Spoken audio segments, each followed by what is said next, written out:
ಅಂದ್ರೆ ಮಾಸ್ತರು ನಿಮ್ಮ ಬಗ್ಗೆ ಒಂದು ಜೋಕ್ ಹೇಳಿದ್ದು ನೀವು ಕೇಳಿದ್ದೀರೋ ಇಲ್ಲೋ ಗೊತ್ತಿಲ್ಲ, ನಾವೊಂದ್ಸಲ ಕೇಳಿದ್ದೀವಿ.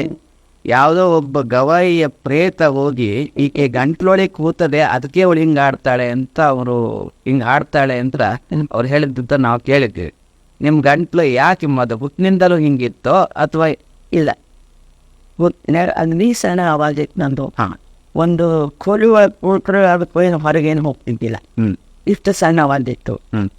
ನಮಗೆ ಅನಿಸ್ತಿರ್ತು ನಾನು ಗುರುಗಳಂಗೆ ನನ್ನ ಆವಾಜ್ ಗಂಭೀರ ಕೇಳಿಸ್ಬೇಕು ಅಂತ. ಆದ್ರೆ ನಾನು ಅದ್ರ ಬಗ್ಗೆ ಖರಜ್ ಮೆಹನತ್ ಮಾಡೋದು ಇಂಥವೆಲ್ಲ ಮಾಡ್ತಿದ್ದೆ. ಆದರೂ ಎಷ್ಟು ಬೇಕಷ್ಟು ಅದಕ್ಕೆ ಇದು ಸಿಕ್ಕಿದ್ದಿಲ್ಲ. ಮುಂದೆ ನಾನು ಸ್ವಲ್ಪ ದಿವಸದ ಮೇಲೆ ಟಾನ್ಸನ್ ಹಠಾಸ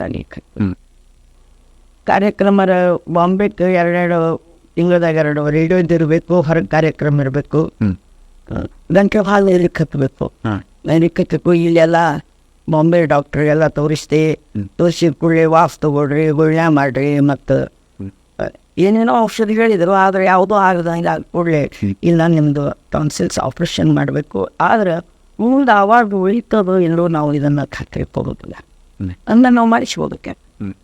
ಅಲ್ಲಿಗೆ ನನಗೆ ಗುರುಗಳಿಗೆ ಹೋಗಿ ಕೇಳಿದೆ, ಹಿಂಗಾಗ್ತದೆ ನನಗೆ ಹಾಡ್ಲಿಕ್ಕೆ ಬರುವಲ್ದು.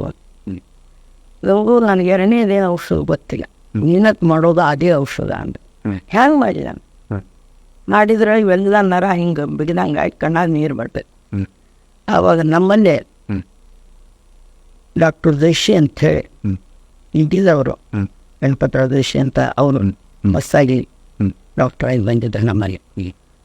ಅವರೆಲ್ಲ ಇದೆಲ್ಲ ಸ್ಪೆಷಲಿಸ್ಟ್ ಅಂತ ಹೋಗಿ ತೋರಿಸೋಣ ಅಂತೇಳಿ ನಾನು ಗಂಟಲನ್ನ ತೋರಿಸ್ದೆ.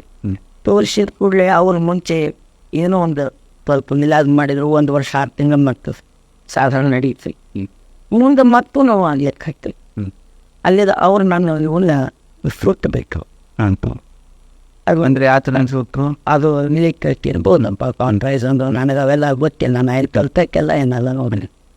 ಅದಕ್ಕೆ ಮುಂದೆ ನನ್ನ ಆವಾಜ್ ಮಾತ್ರ ಆವಾಜ ಘಡ್ತ ನನಗೇನೋ ಒಂದು ಸಮಾಧಾನ ಅನಿಸ್ತು. ಹೆಂಗಾರೆ ಗುರುಗಳ ಹಂಗೆ ಕೇಳಿಸೋದು ಅಂತ ಏನೂ ತಲೆಯಾಗಿತ್ತು.